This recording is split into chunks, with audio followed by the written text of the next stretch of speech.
Berikutnya, nah ini Pak, ini juga penting Pak. Kita banyak uang, banyak ini. Tolong bapak-bapak tidak memakai emas untuk dipakai di badan. Karena ternyata kalau dipakai untuk wanita boleh, tapi kalau untuk laki-laki tidak boleh.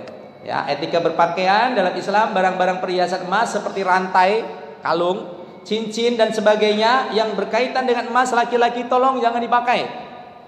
Islam mengharamkan itu tidak boleh dipakai. Hati-hati. Banyak duit saya nih Ustaz, ngapain nggak saya pakai? Haram. Untuk laki-laki, untuk perempuan boleh. Ya.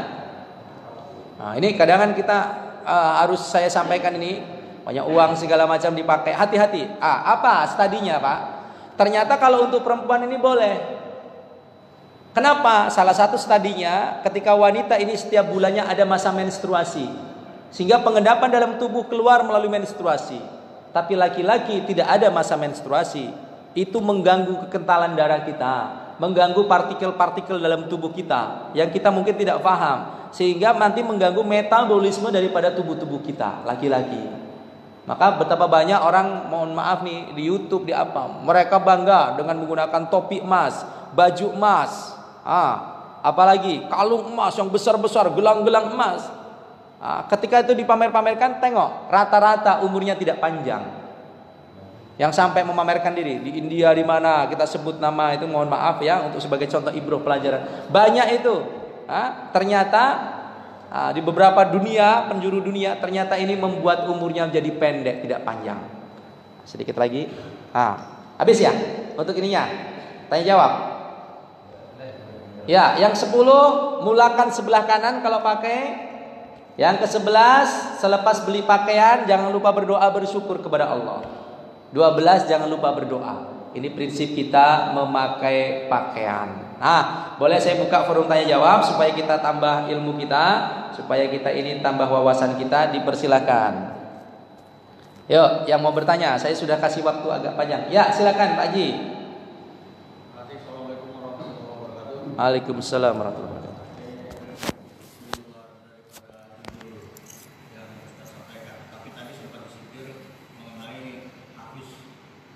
Ya.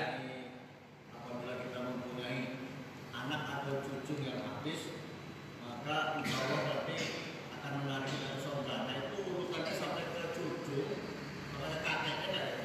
Karena kalau untuk anak itu udah susah gitu. Menjadi habis udah susah lah. Pahit tambah sekarang HP ini waduh. Nah kalau cucu, kira-kira kakeknya masih ke bawah nggak gitu? Ini berharap juga ya Pak Haji ya. Ya. Waalaikumsalam warahmatullahi wabarakatuh. Pertanyaannya bagus tentang habis Quran tadi Tat. Bagaimana nih runutannya? Kalau sekarang saya nih Ustaz, anak saya ini berapa anak Pak Haji? Banyak. Anak saya ini walaupun banyak, kayaknya kalau kita berharap sekarang ini indikasinya kemungkinan kuat nggak bakalan habis Quran kayaknya gitu ya. Jadi kayaknya mentok di anak kayaknya nggak bisa lagi deh. Karena anak sudah pada tua, sudah gedenya juga sama. Jangankan habis Quran begitu ya. Baca Quran aja masih peleot-peleot, pelekentang, pelekentung kemana-mana. Kayaknya harapannya kecil deh Ustadz begitu ya. Ya kalau emang boleh berdoa kepada Allah, tidak ada yang tahu Pak. Doakan anaknya yang terbaik. Ya Allah berikan aku keturunan ya Allah, khususnya anakku ya Allah yang hafiz Quran.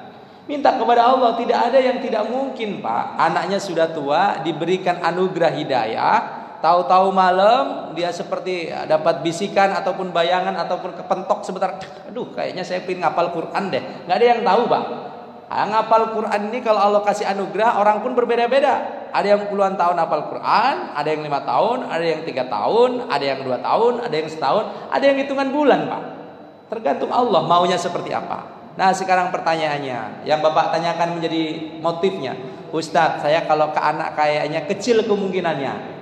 Bagaimana dengan cucung? Gitu ya Pak Haji? Kalau cucung kayaknya ada.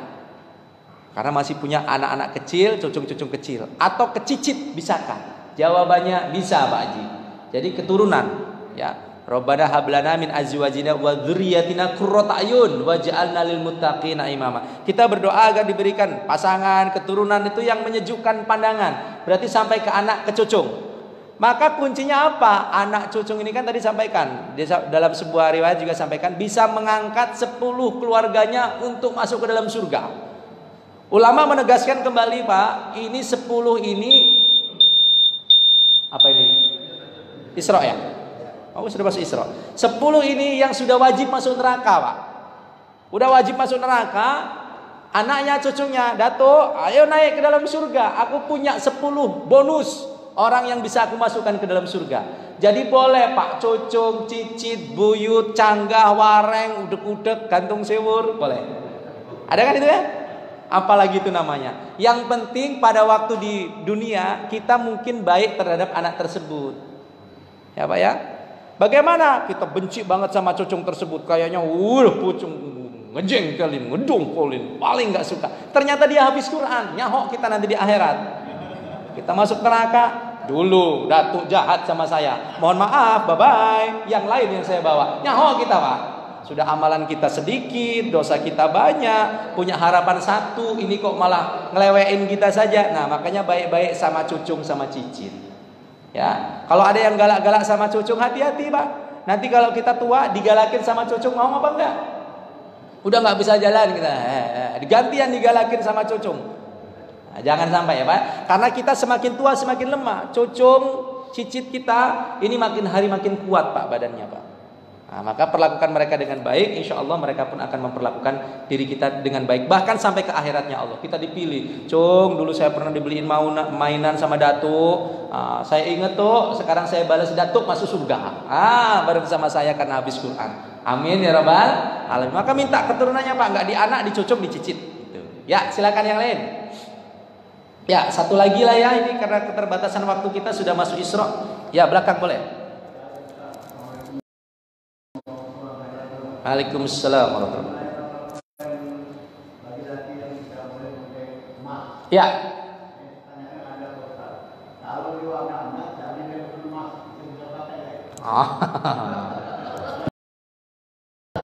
Ya.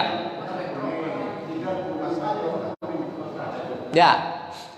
Ustadz, ini ada pertanyaan. Laki-laki tidak boleh pakai emas. Ya kan? Pertanyaannya, kalau ada laki-laki yang dia memakai warna seperti warna emas, begitu kira-kira Pak ya. Tapi bukan emas asli. Bukan emas asli, artinya emas imitasi, emas tiruan, ya. Emas model-model kayak emas lah, Mas Suratno gitu ya. Atau Mas siapa gitu kan? Nah, model-model begitu, ya. Hakikatnya dilihat dulu niatnya. Kita harus bisa melihat niat. Kalau kita memakai pakaian tersebut seakan-akan kita seperti memakai emas supaya orang salut, kagum ngelihat kita, diluruskan lagi niatnya. Karena pertama kali yang akan ini kan niat, innamal a'malu binniyat. Ya. Sekarang pertanyaan Ustaz, sebenarnya itu bukan emas yang asli, bolehkah saya pakai? Boleh-boleh saja, tidak masalah. Ya, hanya warna saja, namanya cuma mungkin dipilok atau dicat atau yang model-model warna seperti itu ya, tidak masalah. Yang penting hatinya. Ini sudah bukan emas, ngakunya emas, hatinya sombong lagi. Nah parah pula. Yang pakai emas saja nggak boleh dia sombong. Yang sudah pakai emas saja suruh copot laki-laki itu. Nah ini kalau bukan emas, imitasi, hatinya kok menganggap emas dan menganggap dia bangga dengan pakaiannya, sehingga orang membuat salut, kagum kepada dia, dan kagum salutnya tentu ternyata dusta. Ini yang membuat dosa untuk kita. Jadi diluruskan niatnya. Oh kalau emang bukan emas, kuning, memang kuning saja ini, model-model kuning saja, tapi bukan sebenarnya. Boleh dipakai, tidak berbahaya bagi laki-laki. Tapi kalau emas, yuk kita sama-sama beriktibar, janganlah kita pakai. Kasihlah ke istri kita saja. Kasihlah ke anak perempuan kita saja. Sedekahkanlah ke masjid kalau berlebihan, begitu. Ya. Nah, jadi kita tidak terbebanin sehingga tidak menjadi mudorot untuk kita kaum laki-laki. Demikian Pak ya. Nah, mudah-mudahan jadi asbab kebaikan untuk kita semuanya. Diluruskan niatnya, disempurnakan amalan kita. Cukup ya Bapak ya, karena memang waktu kita masih ada yang mau bertanya lagi, mungkin ibu-ibunya, tapi waktu yang membatasi kita semuanya. Mudah-mudahan yang sedikit ini ada manfaatnya, kita bisa mengambil itibar, ibroh, pelajaran, sehingga kita semuanya betul-betul menjadi pribadi yang sesuai dengan apa yang diinginkan oleh Rasulullah, mengikuti sunnah Rasulullah. Di balik sunnah ada kejayaan. Semoga Allah mudahkan urusan kita dan Allah jadikan pakaian-pakaian kita pakaian-pakaian takwa yang ketika kita beribadah tanpa ada unsur dosa, kita beribadah ada kesuciannya, bukan hanya bersihnya saja, sehingga ketika kita beribadah jauh dari kesombongannya. Luruskan niat, sempurnakan amalan. Demikian kita tutup dengan lafaz hamdalah, alhamdulillahirabbil alamin, dan kita sempurnakan dengan doa kifarah majelis. Subhanallah wa bihamdihi, subhanallah bihamdika, asyhadu an la ilaha illa anta, astaghfiruka wa atubu ilaik. Jangan lupa salat Isra, karena sudah masuk salat Isra, 2 rakaat salat Isra dari subuh kita sampai sini kita enggak melakukan dosa, isinya hanya kebesaran Allah. Insyaallah kita mendapatkan pahala ibadah haji yang sempurna. Semoga manfaat. Mohon maaf lahir batin. Billahi taufiq wal hidayah. Wassalamualaikum warahmatullahi wabarakatuh.